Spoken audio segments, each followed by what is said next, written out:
De temps en temps, il exagérait son boitillement. À d'autres moments, il le cachait tellement il avait mal. Il en a joué de sa patte,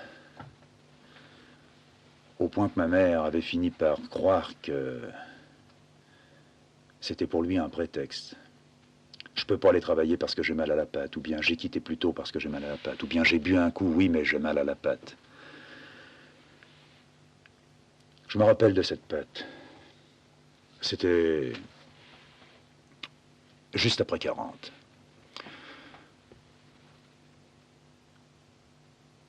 Plutôt juste au commencement de 40, vers le mois de mars, d'avril.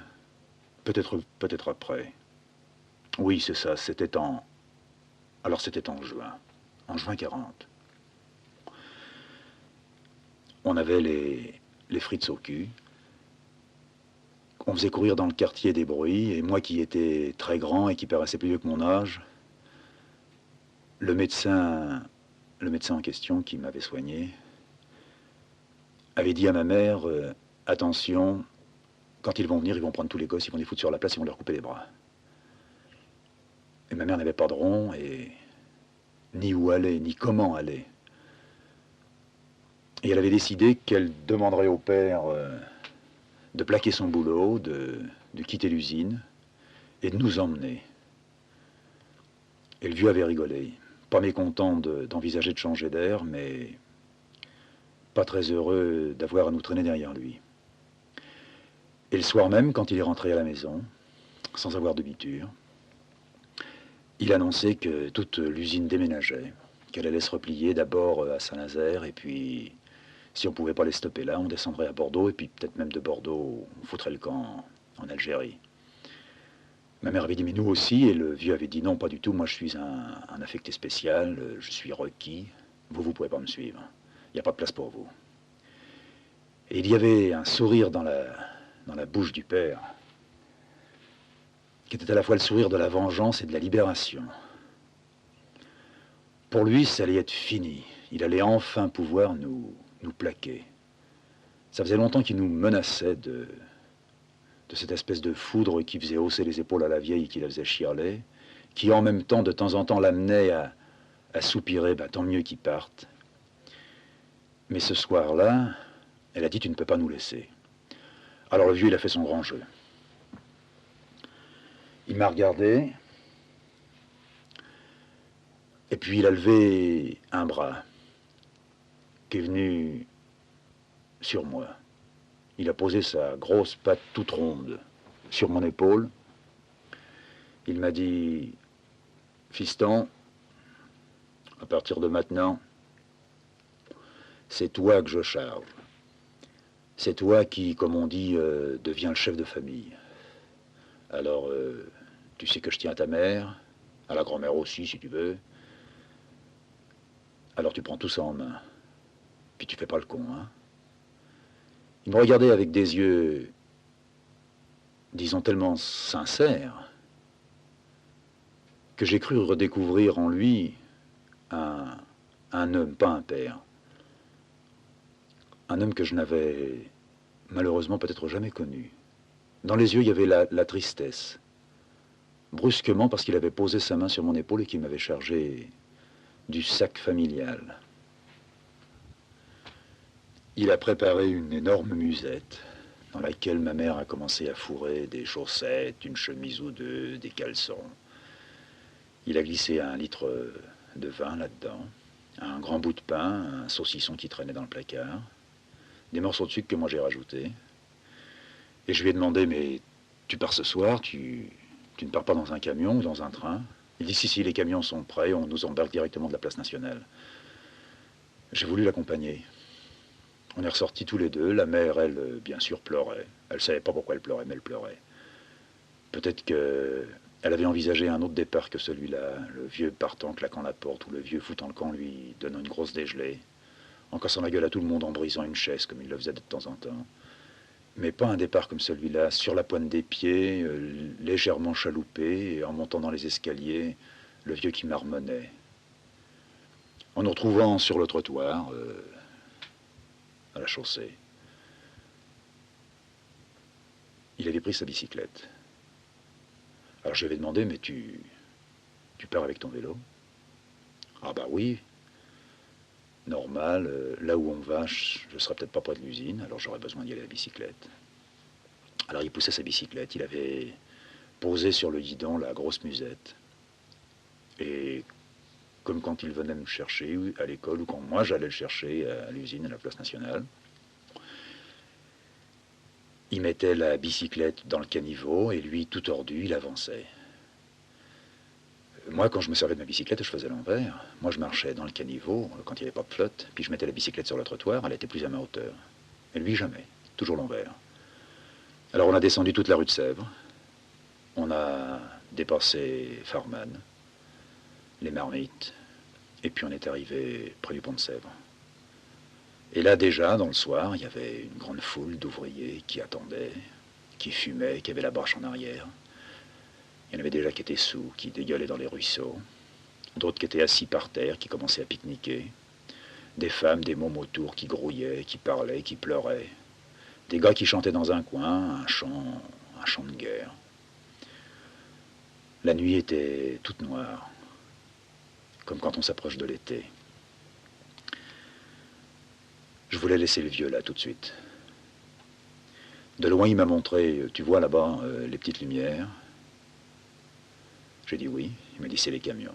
C'est là-dedans qu'on va partir. Puis il m'a serré la main. Salut, et tu n'oublies pas ce que je t'ai dit, hein. Tu te charges de la vieille. La grand-mère, j'irai pas jusqu'à te dire de la laisser choir, mais à son âge, c'est un poids. Alors je lui ai dit, mais si on part tous les trois, la vieille, la grand-mère et puis moi, il n'est pas question de la laisser en cours de route. D'abord, je vois pas où on partirait. Il m'a appris que Renault, après avoir évacué les ouvriers, évacuerait les familles. Je pourrais donc embarquer la grand-mère aussi. Oui, tu pourras l'embarquer, mais là où vous irez, et là où peut-être il faudra encore aller après. Parce que, me dit-il en me regardant, très droit, tu sais pas ce que c'est, toi. Alors je lui ai dit, je sais pas ce que c'est quoi. Il me dit, tu sais pas ce que c'est qui vient. Ben, je dis, si je le sais, c'est la guerre, quoi. Oui, mais à ton âge, la guerre, ça a un petit air de fête. Non, pas pour moi, je lui dis. Alors il m'a dit qu'il était très étonné parce que lui, quand ça l'avait pris, il avait 12-13 ans. Alors j'ai fait remarquer que je n'avais plus 12-13 ans, mais que j'en avais maintenant 16. Oui, d'accord, tu as 16 ans, mais je suis sûr que partir pour toi, c'est pas mal. Alors là, je trouvais qu'il inversait les rôles, hein. Parce que moi, partir, plaquer la cave et tout ça, c'était quand même quelque chose. Alors que pour lui, partir, ça se voyait, c'était le soulagement. Il allait au-devant de mes pensées, il secouait la tête. Non, c'est pas ce que tu crois. Et puis, en me resserrant la main une dernière fois, il a lâché des tas de paroles dans lesquelles il y avait des mots que je connaissais parce que je les avais entendus prononcer soit par lui, soit par des copains ou des petites réunions qu'ils avaient. Le vieux n'avait jamais fait de politique, mais c'était un emmerdeur, un type qui râlait tout le temps, qui aimait se bagarrer. Alors il s'est mis à me parler des nazis, il s'est mis à me parler de la droite, de l'armée, donc de la guerre. Et puis il a tourné les talons, puis il a repoussé sa bicyclette, il est allé retrouver ses copains. Je suis revenu à la maison. Et on a envisagé avec la vieille des tas de plans. Si Renault nous évacuait, eh bien, on retrouverait le vieux. On pourrait se réinstaller quelque part. Alors dans une vieille valise qu'elle avait, qui était toute trouée, qu'il fallait faire tenir avec des ficelles, elle a commencé à ranger son linge, un peu de mon linge, un peu du linge de la grand-mère. Et le lendemain matin, elle m'a demandé d'aller chez Renault, puis de demander si on nous évacuait bientôt. Elle avait la trouille qu'on me coupe les bras. Elle était sûre que ce que le Toubib lui avait dit, sur la grande place, on mettrait un grand brio, un billot comme il y en a sur chez les bouchers, et avec une immense hache, à la queue leu-leu, les jeunes comme moi seraient passés les bras en avant et pam pam, les deux bras qui sautaient. Elle ne voulait pas voir ça, disait-elle, elle préférerait m'étrangler. Dans la journée, après avoir tourné autour de chez Renault. J'avais rien tiré. On nous laissait vraiment tomber. On avait évacué les familles de chefs, mais les familles d'ouvriers, on les évacuait au compte-gouttes et encore moins les familles comme les nôtres. Petit à petit, tout le monde commençait à se démerder. Les uns partaient à bicyclette, les autres en tirant une petite charrette. Tout le coin se vidait, on se retrouvait seul. Et 2-3 jours après, c'était le grand silence. Le grand silence dans le quartier, mais un bruit, un grondement qui était au loin, dans le fond. C'était mieux qu'un dessin.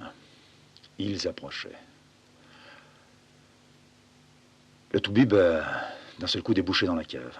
Il a dit, vous êtes encore là? La mère dit, oui, on ne peut pas se barrer, on n'a rien. Mais foutez le camp, n'attendez pas, foutez le camp. Ce que je vous ai dit, c'est vrai. Alors on s'est remis à fouiller dans Boulogne, mais vraiment à fouiller comme avec une charrue. Chercher la combine. La combine pour pas se faire couper les pognes. Et puis alors le toubib, il en avait ajouté d'autres. Toutes les femmes, elles s'y passeront. Alors la vieille, il avait dit quoi? Il avait dit oui, ça. Alors non, ça je veux pas non plus. Je préfère mourir. Alors je m'imaginais moi en train de l'étrangler et elle en train de m'étrangler. Encore une panique qui venait. Et à la fin de la journée, j'ai enfin trouvé la combine. Pas très loin de chez nous, là où travaillait justement le mari de la grosse, à l'air liquide. Il y avait quelques camions qui restaient, le patron s'était borré, les chefs s'étaient borrés, avec les camions en chargeant dessus tout le matériel, presque du mobilier, paraît-il. Nous, on pourrait essayer d'armer, comme on dit, un camion, 2 camions, peut-être remettre en route les 3 camions, bourrer ça d'essence, essayer d'avoir des réserves à l'intérieur, et puis se mettre en route. Il fallait trouver des chauffeurs. On a trouvé des chauffeurs, des vieux. Et jucher sur les camions, avec des vieux, des vieilles, beaucoup de gosses. On a quitté Paname. Moi, je m'étais foutu sur le dessus de la cabine. Le camion, il filait, il n'y avait plus personne sur les routes. Le bruit, le ronronnement, le grondement, il était peut-être plus fort que le camion. De temps en temps, un vieux qui était là disait « Ils sont à la porte d'Italie ». Et on venait de la quitter. Le camion filait. On était 3. 3 camions. Moi, j'étais dans le premier. La grand-mère, elle chialait, faisait des prières, tirait sur son chapelet. La mère essayait de lui parler, de lui chuchoter à l'oreille. Les mômes chialaient de l'autre côté.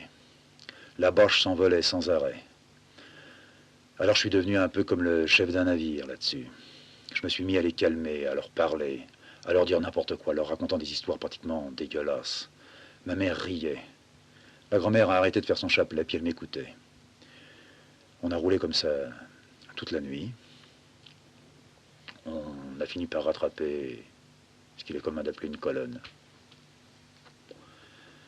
Et là, on a connu ce que tous les types avant nous avaient connu, et ce qu'il fallait qu'on connaisse. C'est-à-dire ce que le vieux m'avait dit en si peu de mots, quelques jours avant. Tu verras, tu sais pas ce que c'est, mais ça sera pas beau. Ça n'a pas été beau. Les troufions dans tous les coins, les avions qui piquaient. La grand-mère qui gueulait, qui elle, comme aveugle, disait « faut pas me laisser », alors je la chargeais sur mon dos, c'était toujours la dernière à descendre. Alors on était toujours les premiers à commencer à se faire chicorer. J'ai vu le camion qui tremblait, et puis d'un seul coup il y a eu une grande explosion, et le feu qui a commencé à prendre. On avait une telle réserve d'essence que je disais à la grand-mère « mène-toi le train, parce que sinon on va péter là-dessus ». Puis la mère qui s'était foutue en bas du camion, puis qui disait « descends, descends, vite », puis qu'à un moment donné m'a dit « laisse-la ». Ce que le vieux m'avait dit « laisse-la » aussi... Oh, c'est pas que je l'aimais tellement, la grand-mère. D'ailleurs, je l'aimais pas. Des moments où elle me tapait sur le système, puis d'autres moments où je me mettais à avoir un sentiment que j'aimais pas, c'était de la pitié. Mais alors là, il s'agissait pas de la laisser. Alors je l'ai tirée, elle pouvait plus se lever parce qu'elle était paralysée par la trouille. Elle disait, mais qu'est-ce que c'est qui fait ce bruit-là? Puis après, elle parlait de son buffet, après elle parlait de la cuisinière. Je dis, mais viens, vite, démerde-toi, quoi. Puis je l'ai tirée sur le cul, il y a sa robe qui s'est retroussée. Elle mettait pas de culotte. Alors elle essayait de se cacher le sexe. Puis elle disait, oh mais ça me fait mal au cul, arrête, laisse-moi, je vais me lever, je vais venir. Puis le camion qui vraiment, lui, alors il commençait à sentir le calciné. Et au moment où je l'ai fait tomber par terre, il y a eu la première explosion. J'ai pensé que c'était le moteur, le réservoir qui commençait à partir en morceaux. On s'est foutu, il y avait un fossé, tout le monde l'avait quitté. Tout le monde avait compris que les camions, un à un, allaient brûler et un à un allaient exploser. Et dans le fossé, j'ai dit à ma mère, il faut ramper, il faut se borrer de là, il faut quitter les camions. Mais il y avait des camions partout. Alors on a quitté le sentier. Puis les avions, bon ben, disons qu'ils piquaient, qu'ils relevaient, qu'ils revenaient. Ils lâchaient leur truc. C'était dégueulasse. Il commençait à y avoir de la barbaque dans tous les coins. J'en avais sur la gueule, j'en avais sur le corps, sur les mains.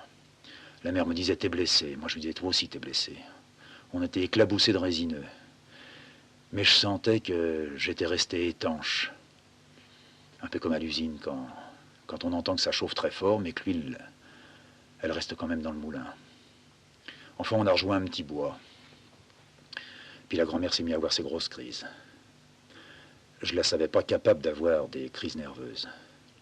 J'avais d'elle, enfin je ne savais pas que j'avais d'elle une image, mais je la revoyais si calme en tout. Le vieux Paf, très calme. La vieille Glaviote en son sang, très calme. Moins malade, très calme. Le monde qui brûlait, très calme. Et là, la terre qui brûlait, elle était plus calme. Elle sautait littéralement sur le sol, pas aux explosions, mais même dans les moments d'arrêt. Elle provoquait les bombes. J'étais certain qu'à chaque fois qu'elle sautait, elle refaisait venir un avion. Elle nous signalait. Alors j'y allongeais une grande tarte. J'ai dit, allez quoi, calme-toi. Elle a pris ça en pleine gueule, elle a même pas chialé. Elle continuait à se trémousser par terre, comme si elle avait eu la danse de Saint-Guy.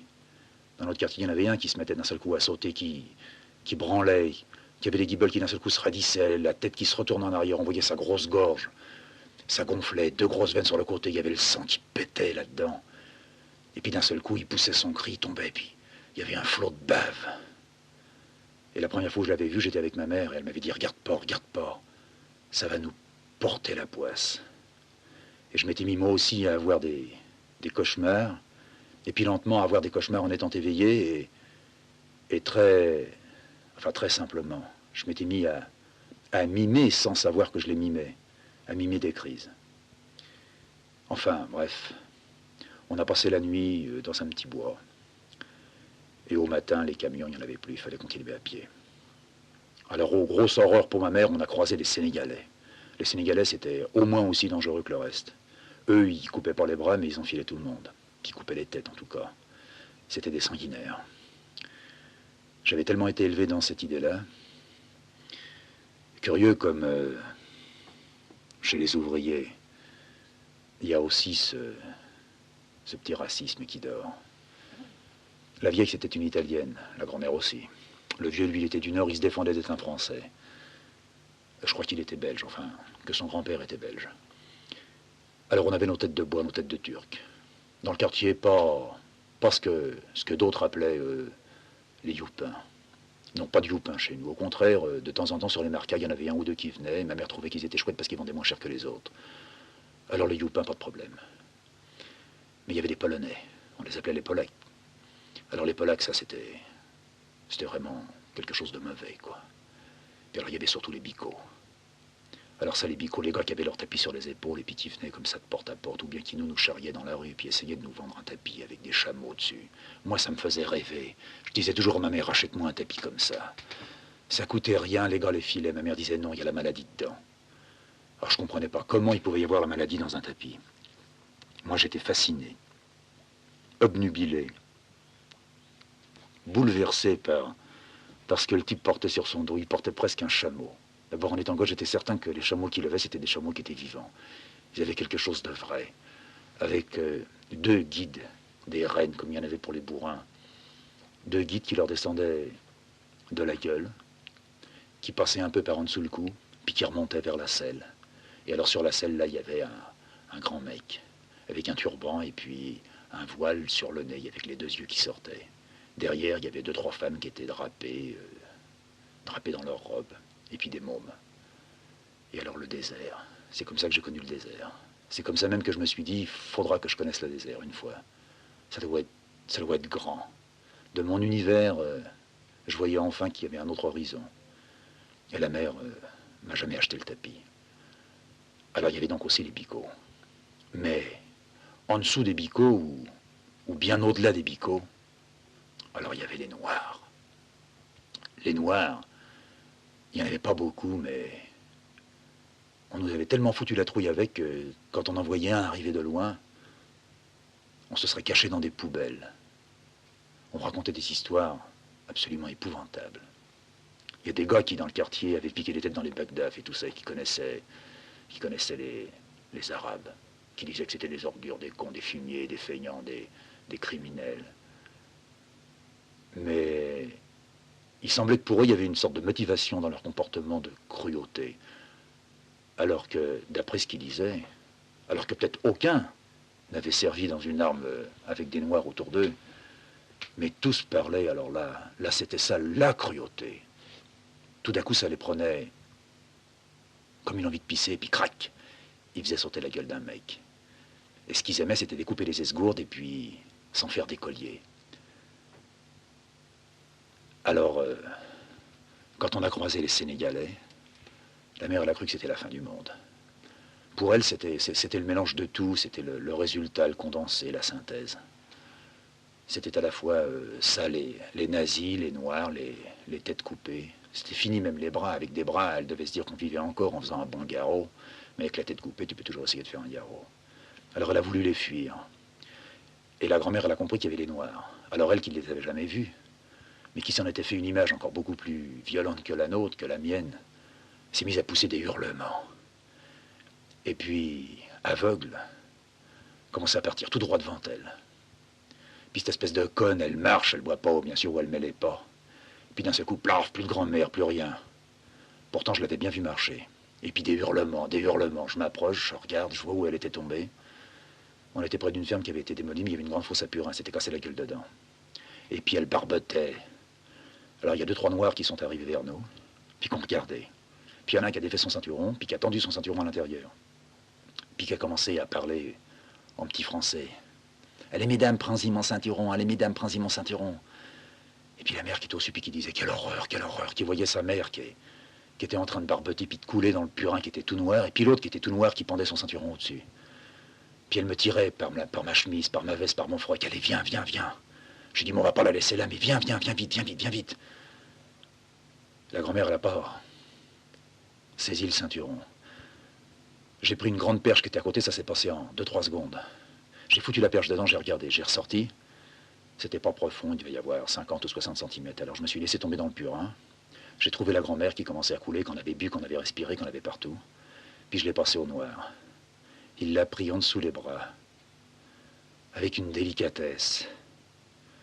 Je comprenais pas ce qu'il fallait comprendre, mais dans son geste, avec des grandes mains, toutes minces, toutes fines, avec des bagues aux doigts, il l'a sorti de là, puis il lui parlait, tout en riant, avec une grande bouche ouverte sur des dents toutes blanches et une langue écarlate. Je pouvais plus croire qu'il était cruel, qu'il allait la prendre et qu'il allait la violer ou la tuer ou lui couper la tête et puis prendre ses esgourdes. Il l'a foutue par terre. Et puis la grand-mère, elle revenait tout doucement à elle, en se débattant, en disant que ça puait, qu'elle était dans l'enfer. Et c'est le noir qui est allé dans la ferme, qui a trouvé le puits, puis qui a foutu une dizaine de seaux d'eau sur la gueule, qui l'a un peu lavé, et qui a fini par s'excuser en disant « Nous, défendu boire alcool, toi donner alcool à maman. » Puis il s'est barré. La mère, elle ne revenait pas, elle en était assommée, abasourdie, pratiquement dans les pommes. Elle avait tremblé jusqu'au bout. Puis on a trouvé un petit bled plus loin. J'avais chargé la grand-mère sur mes épaules, tous les 20 mètres, tous les 30 mètres, et je m'arrêtais, j'en pouvais plus. Et la grand-mère, de temps en temps, elle disait « Laisse-moi. Laisse-moi, je suis vieille, j'en peux plus, laisse-moi. » Alors je m'arrêtais de plus en plus. Je faisais 5 mètres, je la posais par terre. Après, je faisais 4 mètres. Je me fixais des pas, un nombre de pas, j'en comptais 8. Quelquefois, j'arrivais à 7, je ne pouvais plus aller plus loin. Je la posais. On respirait. La mère essayait de la soulever un peu par derrière en lui prenant les pattes. La valise, les fringues et tout ça, on avait tout paumé. Puis on est arrivé dans un petit hameau. On avait peut-être fait 2-3 kilomètres. Dans le hameau, ça avait chié. Il y avait quelques bagnoles qui étaient là, qui étaient éventrées, puis d'autres bagnoles qui ne l'étaient pas. Il y a un gars qui nous a vu arriver. Alors il s'est approché de moi. Il a vu dans quel état on était. Puis il m'a dit, il y a encore 2 bagnoles qui marchent. Si tu veux, je te charge. Alors j'ai dit d'accord. Où tu vas? Il m'a dit on se taille. Il m'a dit mais je te préviens, c'est pas marrant parce que je peux pas te prendre avec moi devant. Je suis obligé de te foutre dans le fourgon. Alors j'ai remarqué qu'effectivement toutes les bagnoles qui étaient là, qui avaient été éventrées, puis les 2 ou 3 qui étaient restées à peu près d'aplomb, c'était des camionnettes, des fourgonnettes. Ça ressemblait un peu à des paniers à salade. Alors j'ai pas insisté, j'ai dit bah oui, ça ira très bien. Il y avait 2 ou 3 petites fenêtres de chaque côté. Il a ouvert la porte. J'ai pas compris tout de suite. Ma mère non plus. J'ai poussé la grand-mère. Lui, il m'a fait la grimace, le gars. Il m'a dit, allez, pas d'histoire, monte, et puis c'est tout, quoi. T'en fais pas, ils sont pas méchants. J'ai songé un moment que c'était des voitures... des voitures cellulaires, enfin. Des gars en tôle qu'on évacuait. On s'est trouvés assis par terre sur le plancher avec les gars qui étaient là tout autour. Au bout d'un moment, on s'est fait à la pénombre. La voiture, elle roulait, ça cahotait sur des tas de chemins. Il prenait pas la grande route, il prenait des petites routes. Et puis, il ouvrait un petit Judas qui était derrière sa tête. Ça donnait encore un petit peu plus de lumière, et puis il gueulait là-dedans, ça va? Alors je répondais, oui, ça va. Ils sont calmes? Je répondais, oui, on est calme. Et il refermait son Judas. Ma mère, elle s'était foutue en prière, la grand-mère, pareil. Alors j'ai commencé à bien regarder tout autour de nous. À peu près 5 cigares d'un côté, 5 cigares de l'autre, ce qui fait qu'on était une quinzaine dans le fourgon, bien serré, bien tassé, on commençait à suer. Ça sentait un mélange de pisse et de merde. Mais avec la grand-mère, j'étais pas étonné parce qu'on n'avait pas pu la récurer complètement.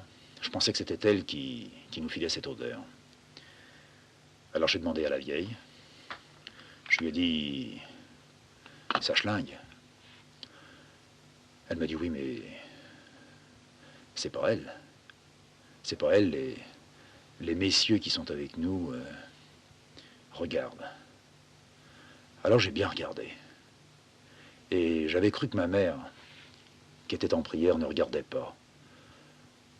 Or, elle devait machinalement faire sa prière, mais avec ses yeux, c'était pas machinal.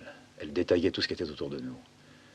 Et elle s'est penchée vers moi, à mon oreille, et elle m'a dit, il faut le faire arrêter, il faut qu'on descende. Je lui ai demandé pourquoi. Ça va, on se bord, quoi. C'est pas la peine de rester là, à l'arrière. Et elle a répété, il faut descendre, dis-lui qu'il arrête. Elle avait pigé avant moi. C'était pas des taulards qu'on évacuait. C'était des dingues. C'était un hôpital. On avait pris les moins graves, je pense.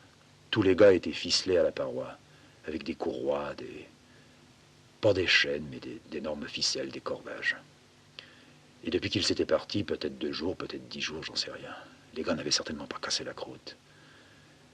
Pas plus qu'ils avaient pu pisser ni chier ailleurs que sur eux. C'était ça l'odeur.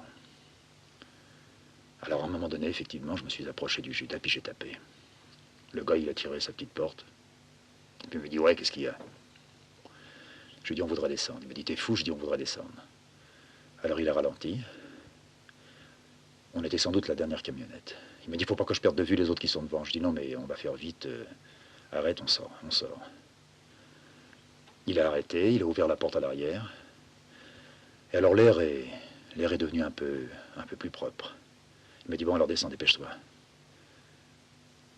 Il m'a dit, allez, saute, saute. Puis j'ai dit, non, on reste. Il m'a dit, bon, alors faut pas me faire chier, hein, c'est la première et la dernière fois.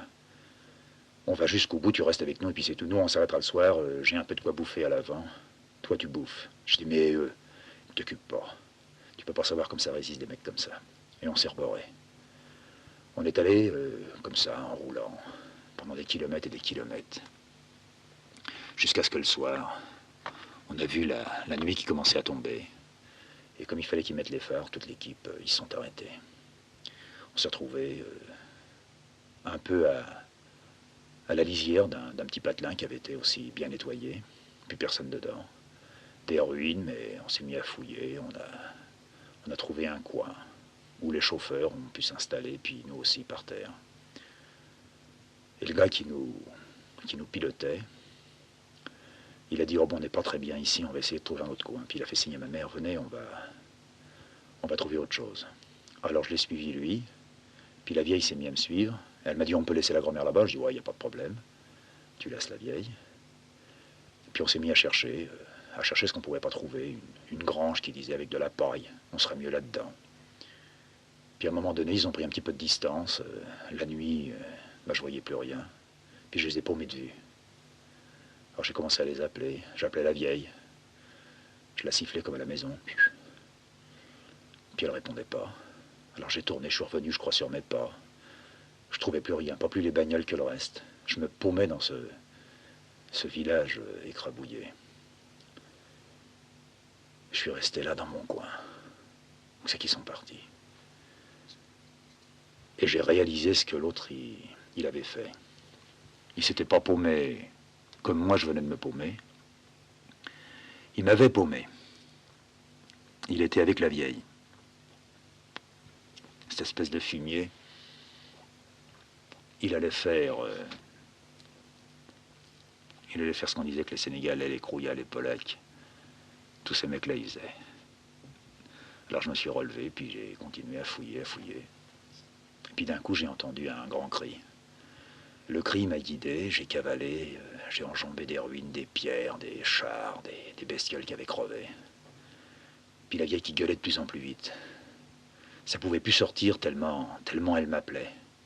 C'était pas loin, alors j'ai plongé dans le noir. Puis dans les décombres, le gars, il essayait de faire ça.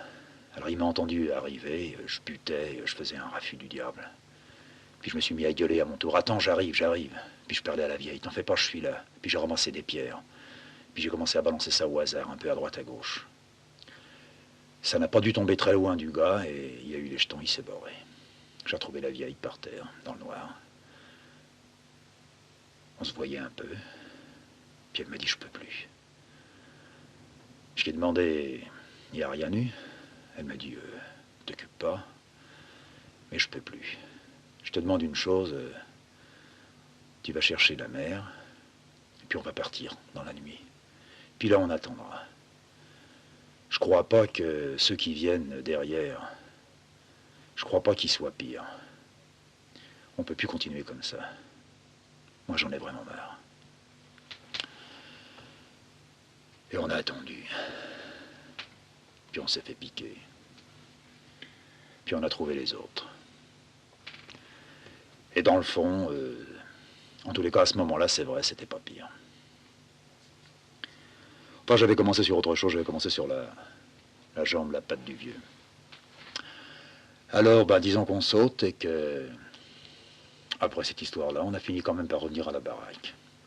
Tous les trois, assez solides, on avait tout paumé, mais on avait tellement peu de choses à paumer que c'était rien. Et s'il vous plaît, on est revenu pas du tout à pattes. Pas en dur non plus, il n'y avait plus de dur, mais en camion. Directement et sans étape, dans un camion avec des frites qui nous conduisaient, qui nous avaient gavés avec des bonbons, avec du chocolat. Moi j'avais mon tabac, j'avais une réserve terrible dans les poches.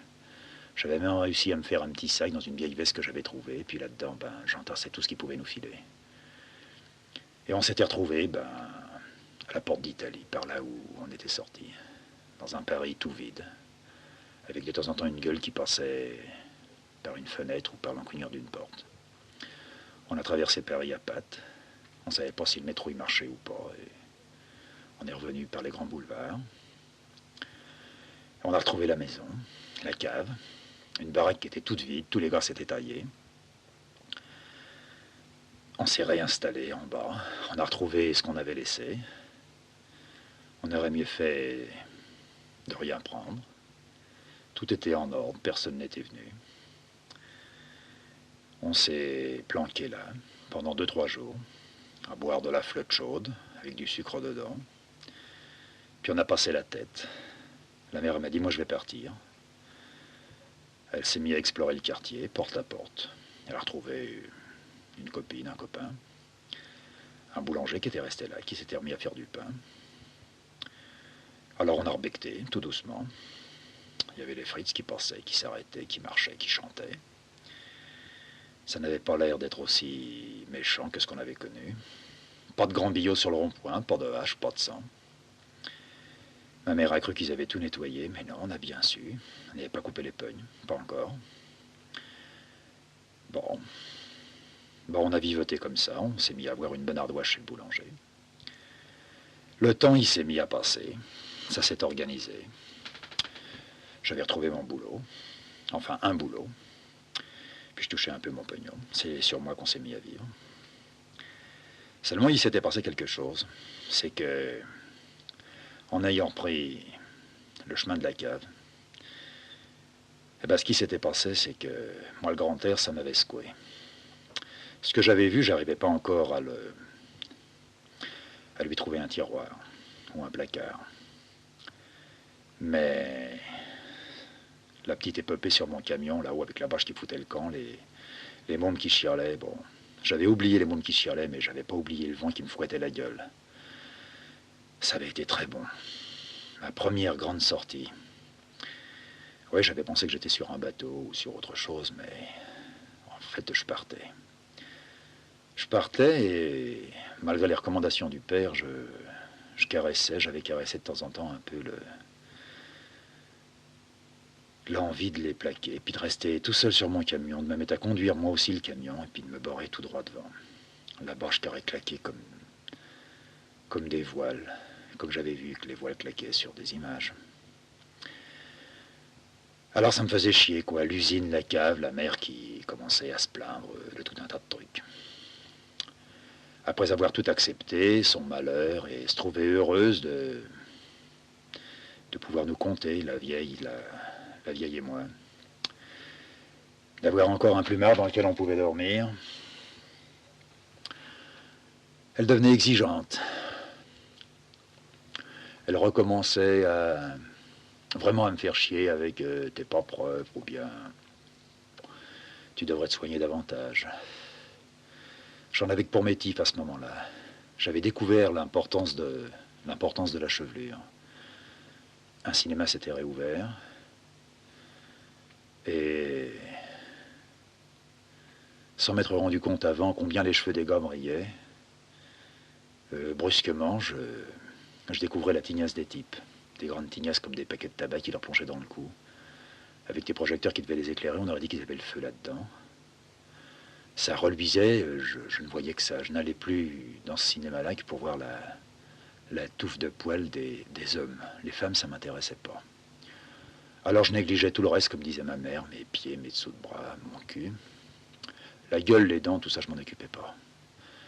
Mon seul but, c'était les tifs. Alors il y avait un peu d'huile, je m'étais foutu d'huile sur les tifs. Alors je graissais l'oreiller, la mère, elle gueulait. Elle avait fini par me dire, cette tignasse, un jour, quand tu dors, je fais 2-3 coups de ciseaux dedans. Alors ça aussi, ça m'énervait. Ça m'énervait, puis le boulot, j'avais jamais mordu à ça, mais alors là, c'était de pire en pire. Je travaillais pas très loin de chez nous, à côté de la baraque, alors le midi, je pouvais revenir, je me tapais mon sandwich. Alors le matin, le midi, et puis le soir avec la nuit, de me taper la vieille, moi, ça me les brisait. Et un ou deux locataires ont commencé à revenir à la maison.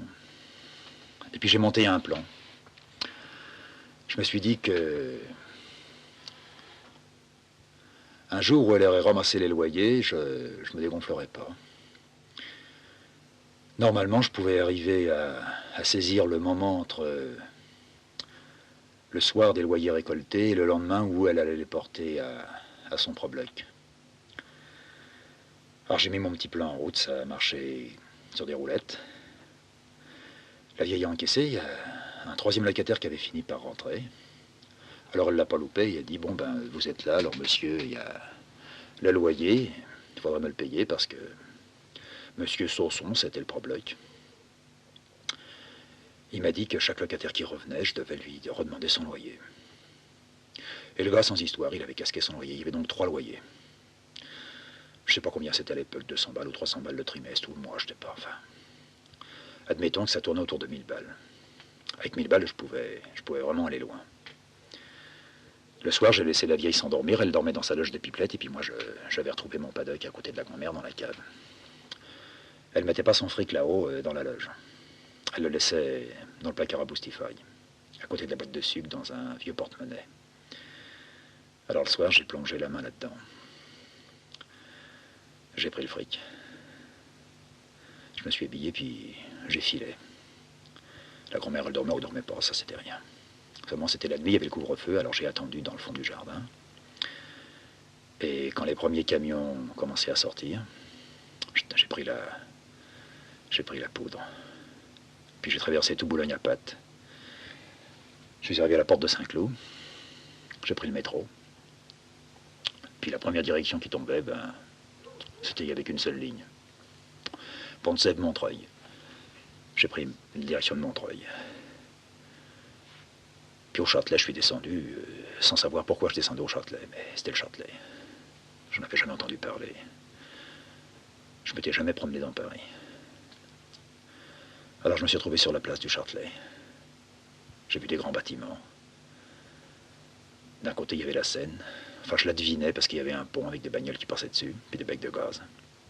Je me suis approché de la Seine. Je savais qu'elle traversait Paris. J'ai fait une petite pause là. J'avais encore un peu de tabac. Alors j'ai grigné ça au bord de l'eau. Puis je m'étais boré en piquant encore 2-3 morceaux de sucre. Je savais qu'avec ça, je pourrais tenir un petit peu, puis avec mon fric, je me démerderais. Il y avait, je crois, déjà les cartes de pain, mais il n'y a pas de problème, j'avais ce qu'il fallait dans un portefeuille. J'ai passé ma matinée à regarder la Seine. Puis de temps en temps, je relevais la tête, puis je voyais les bagnoles qui passaient au-dessus, puis des gens, des femmes, des hommes, des mômes, des frites. Il y avait un flic qui faisait pas la circulation parce qu'il n'y avait pas assez de monde, mais qui était là au point, comme un poireau qui était tout planté, avec son quai-bourg. Je me suis dit que s'il y avait quelqu'un qu'il fallait craindre, c'était les flics. Parce que je venais de faire un pas. J'avais barboté la vieille. Elle attendrait toute la journée. Elle avait peut-être pensé que je m'étais barré plus tôt à l'usine. Le midi, elle m'aurait pas vu venir, elle aurait trouvé ça un peu louche, mais le soir, elle se serait inquiétée. Elle aurait encore laissé passer la nuit. Si mes calculs étaient bons, j'avais donc un peu plus de 24 heures pour me tailler. Il fallait donc pas que je m'y jette dans mon jeu ici au Châtelet. Et en même temps,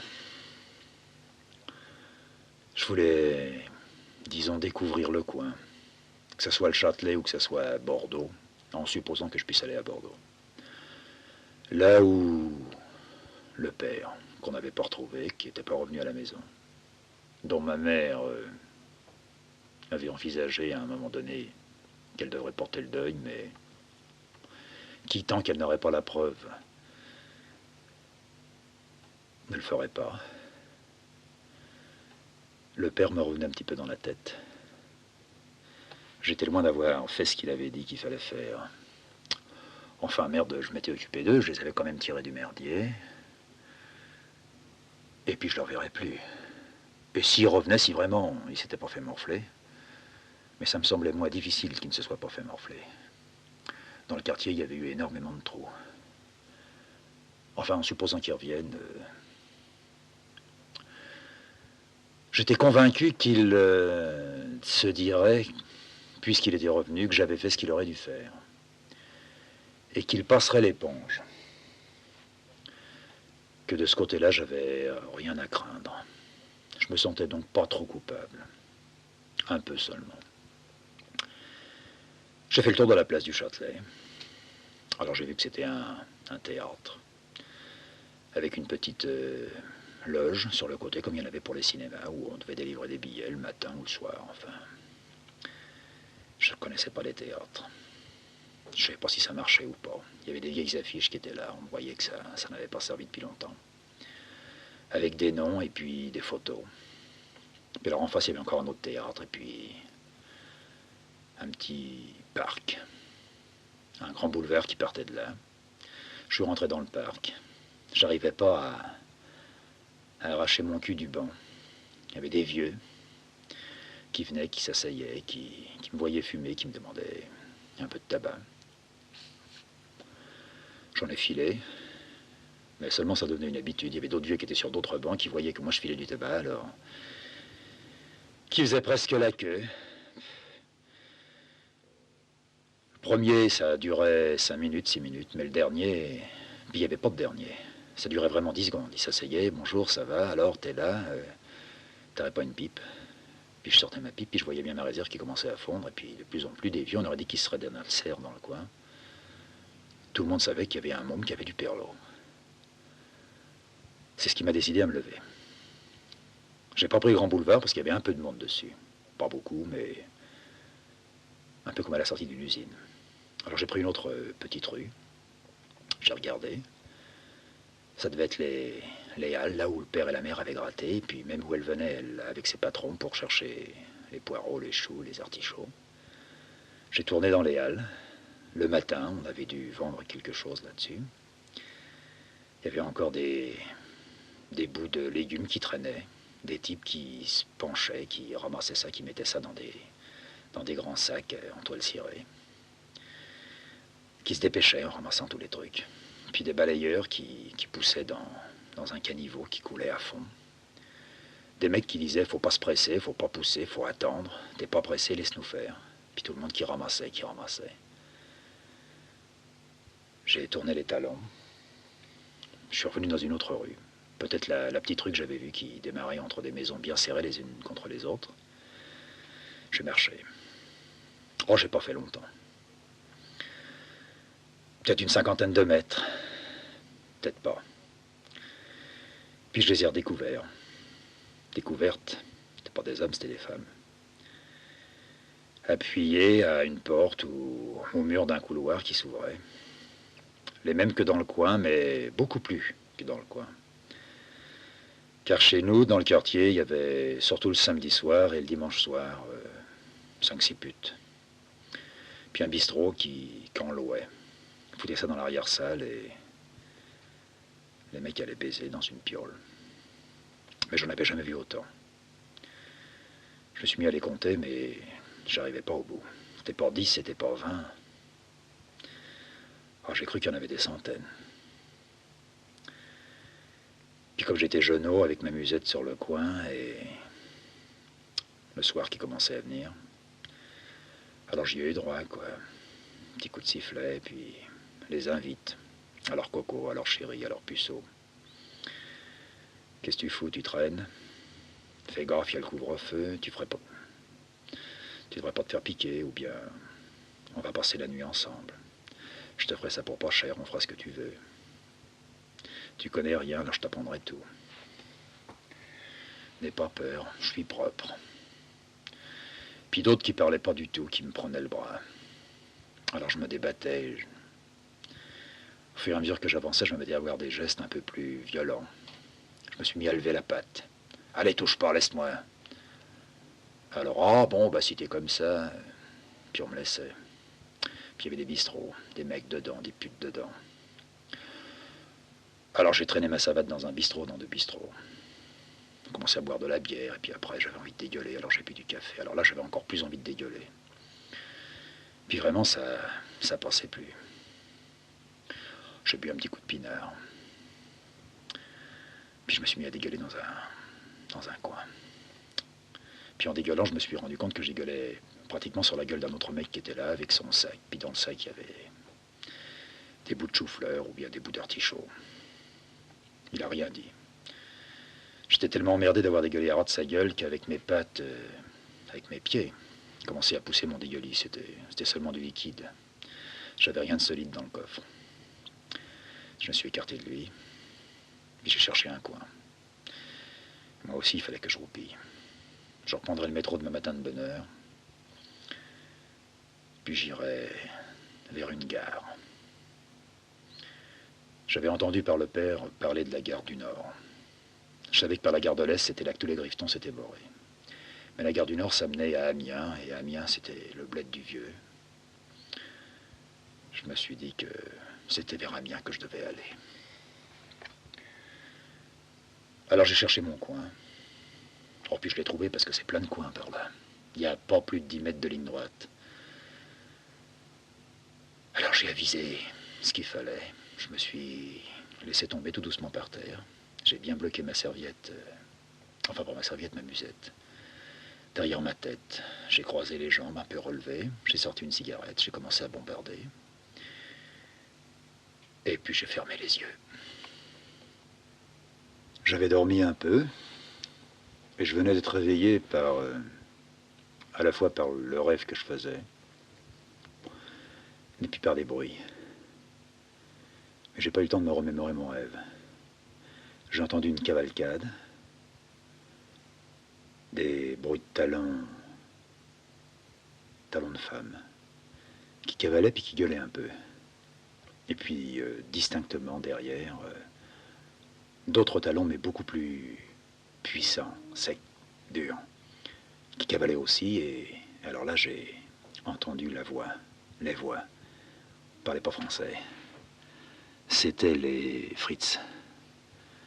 Alors je me suis levé d'un bond, puis je suis parti.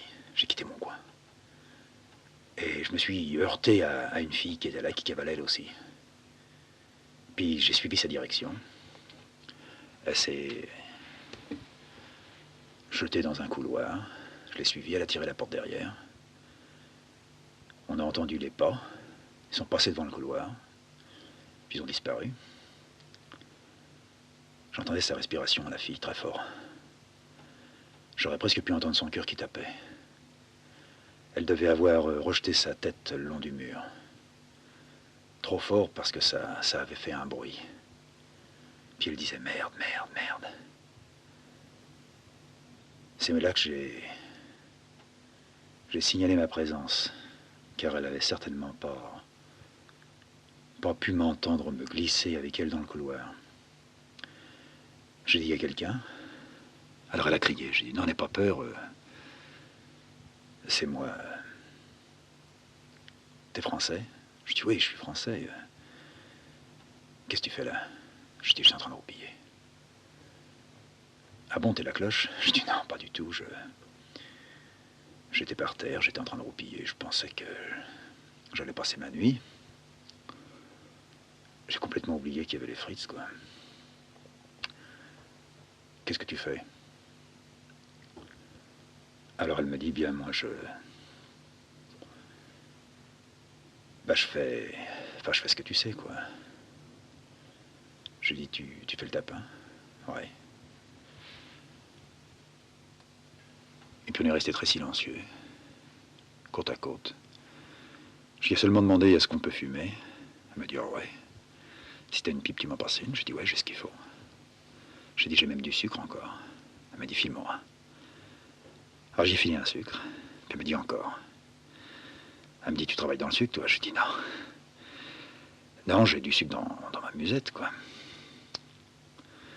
Alors elle m'en a bouffé au moins une dizaine de morceaux. Puis j'ai allumé sa cigarette. Je l'ai tendue. Puis moi je tirais sur la mienne. Elle a dit c'est marrant, hein. Pas fait un mec de toute la soirée, puis il faut qu'on se trouve dans un couloir. Oh, je dis tu sais, je suis pas un mec justement. Elle me dit enfin quel âge que t'as? Oh, je lui dis je suis ce qu'on appelle un jeune, quoi. Quel âge? Ah, je dis 16 ans. Ah. Elle me dit 16 ans, moi ça fait pas longtemps que je les ai eus. Ben, je dis moi je viens de les avoir. T'es tout seul? Je dis ouais, je suis tout seul. T'habites à Paris? Non. Je dis je suis dans la banlieue. T'es chez tes vieux? Je dis ouais, je suis chez mes vieux. Mais seulement je viens de les plaquer. Elle me dit comment t'as plaqué tes vieux? Tu te bords comme ça? Je dis ouais, je me bords, ça y est, je fais la valise. Alors t'as pas où dormir? Je dis bah non, j'ai pas où dormir. Eh ben on va dormir ensemble. Je dis si t'as une chambre, ouais. Elle me dit ben on va attendre, on va laisser passer une petite demi-heure et puis je vais te mener. Et un bon moment après, quand on a cru qu'on avait laissé passer une demi-heure, on est sorti du couloir. Elle marchait sur la pointe des pieds sans faire de bruit, elle me disait d'en faire autant. De temps en temps, on s'arrêtait, on écoutait, on entendait marcher. Mais c'était des gars qui, comme nous, essayaient d'aller dans des chambres. On est arrivé à une maison, enfin, à sa maison. Il y avait un bistrot en bas, mais c'était fermé. Il a ouvert la porte du couloir, s'est mis à grimper. C'était tout en haut. A tiré une clé de son sac. On s'est retrouvé chez elle. Une petite chambre de bonne avec un plumard. Une table où il y avait une cuvette, et puis en dessous de la table, un engin que j'avais jamais vu. Bon, fallait pas me faire de dessin. J'ai pensé tout de suite en le voyant que c'était un bassin pour pisser dedans, parce qu'il y en avait un à la maison. Quand ma mère était malade, on lui filait le bassin et pissait puis elle chiait. Puis tout de suite, j'ai vu que c'était pas la même chose. Ça avait, disons, à peu de choses près, la forme d'un bassin, mais c'était pas plein, un bout, plat et pointu pour glisser en dessous le cul de quelqu'un. Puis il n'y avait pas la moitié de fermé. Ça faisait comme un 8, blanc émaillé, un peu crado, avec dedans sans doute encore un peu de flotte. Elle a commencé à se dessaper, puis elle m'a dit, ben, on se couche. Demain matin à 7h, il faut que je sois dehors. Alors elle s'est déshabillée. Ça a été très vite. Elle avait qu'une robe sur le cul. On devait être au mois d'août ou au mois de septembre. Une belle combinaison. Puis une petite culotte. Tout ça était saumon. Saumon sale. Un peu les fringues que ma mère aimait bien porter. Elle avait un faible pour les dessous, la vieille. Si elle dépensait du fric, enfin quand elle dépensait du fric, c'était là-dedans, c'était sa folie. Une fois par an, elle s'achetait une parure. Alors elle a fait sauter son soutien-gorge, enfin sa combinaison. Je suis pas sûr qu'elle avait un soutien-gorge. Puis il y a eu 2 belles mamelles qui se sont mis à pendre. Et puis le froc avec un doigt qui a glissé tout doucement. Les bas. Les pompes qu'on fait clac-clac par terre. Puis sans histoire, elle s'est allongée sur le dessus du plumard. En relevant les jambes, puis en les écartant. Puis elle m'a dit, passe-moi encore une pipe. Alors j'ai pris une poignée. Puis j'ai posé ça sur la table de nuit. Puis du feu. Elle a bombardé. Je la regardais. Avec son petit chat qui était un peu ouvert. Elle n'avait pas beaucoup de poils. D'une main, elle prenait la cigarette, et puis de l'autre, elle le touchait. Elle a passé un doigt dedans, puis s'est mis à le faire jouer sur le petit bouton, en regardant le plafond. Ça a duré ce petit manège pendant un petit bout de temps. Puis elle m'a dit, si tu veux, je suis prête. Alors viens, allez, fais sauter ton froc. J'ai retiré mes fringues, je me suis retrouvé à poil. Je savais que je n'arriverais pas à bander, mais je me suis couché à côté d'elle. Sa cigarette était finie, alors elle l'a foutue par terre. J'ai regardé, j'avais peur qu'elle foute le feu à un tapis. Et puis avec cette main-là, elle s'est mise à me farfouiller un peu, à décaloter, puis à faire marcher des doigts sur les couilles. Ça venait pas, quoi. Alors, rien à faire, j'arrivais pas à embrayer sur son petit machin. Elle m'a dit, bah alors touche-moi, quoi. T'as déjà fait ça? Je dis, ouais, bien sûr. Alors t'es plus puceau? Non. Avec des petites filles? Je dis, non. Ah tiens, c'est marrant. Moi, ça a été très jeune. Bah, je dis, bah moi aussi.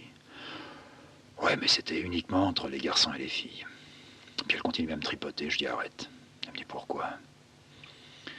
On va le faire, quoi. T'as eu peur tout à l'heure? Ouais, je reconnais, j'ai eu peur. Bon, enfin, c'est pas ça. Ah oui. Puis alors, elle parle d'un grand éclat de rire. Elle me dit, c'est parce que tu viens de te tailler. Alors, on arrose ça. Je dois avoir un petit fond de bouteille. Allez, à ta santé. Puis elle se lève. À poil, avec le cul qui pendait pas. C'était, on pourrait dire, un beau brin de fille, quoi. Alors, elle avait un seul godet qui va lui servir à se laver les dents et puis à pomper de temps en temps. Alors elle en met une goutte dedans, puis elle me dit, chin-chin à la tienne, et clac, elle fait cul sec. Elle remplit ça, puis elle me dit, allez, à toi, on a fini. J'avale. J'avale, mais comme je m'étais mis moi aussi à pomper un peu avant, ça tourne vraiment pas très rond. Elle me dit, mais t'es tout blanc. Je lui dis, oui, je suis sans doute un peu fatigué. Elle me dit, ça fait un drôle d'effet, hein, quand on vient de se tailler de chez ces vieux. Oui, je lui reconnais ça, quoi. Quand on se taille, c'est la première fois. Je lui dis, ouais, je crois qu'il n'y a qu'une première fois là-dedans. Oh, elle me dit, penses-tu, t'as pas fini, tu viens de te tailler, mais ça marche jamais au premier coup. Si tu veux, moi, je vais te dire, mais je voudrais qu'avant on fasse ça. C'est chouette de trouver un mec jeune comme toi et... Comment tu t'appelles?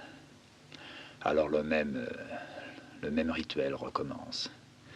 Mon prénom. Elle se foutait de mon nom. Elle me donne le sien, Mireille. Oui, Mireille, ça... Je vais pas dire ça lui allait bien. Mais Mireille, c'était pour une jeune fille. Enfin, une jeune femme, quoi. Comme elle. Je voyais pas une Mireille à 50 ans. Puis d'un seul coup, ça a marché. Ça a marché, puis très bien. Très bien au point que, comédie ou pas comédie, de mon côté, il n'y en avait pas, mais du sien, la première fois, c'était peut-être la comédie. Mais la deuxième, ça allait vraiment au quart de poil. Elle me bécotait, puis elle partait très vite. Et puis moi, au bout de 2, 3 fois, ben, c'était lent, c'était long. On s'est mis à suer, quoi. Puis j'ai eu l'envie de dégueuler. J'ai cru que si je me levais pas d'un bloc, j'allais lui dégueuler sur la bouche. Elle a compris tout de suite, elle m'a dit, dans le couloir tout de suite à droite, la première porte.